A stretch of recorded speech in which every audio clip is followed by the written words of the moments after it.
et kaks asja, ma proovin seda teist asja meeles hoida, aga esimene on see, et minu ajal, kui ma gümnaasiumis käisin, siis gümnaasiumi esimesel kursusel tehti seda enesearengu vestlust, õpetaja, klassijuhataja, mina ja mu vanemad, on ju. Ja gümnaasiumi viimasel astmel siis tehti seda sama uuesti.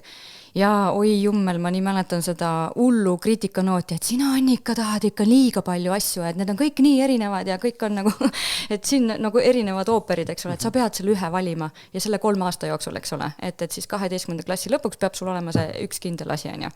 Aga kuskilt maalt ma sain nagu sellest aru, et jummel küll, me oleme tulnud siia mängima. Ja kui sa nagu lapsena mõtled, et kui palju erinevaid mänge sa ühe päeva jooksul ikkagi jõudsid mängida ja oi, kui palju jäid neist pooleli tegelikult. Ehk siis hüppasid ühelt mängult teisele, sest et see polnud enam lõbus, ma lähen nüüd järgmise mänguga.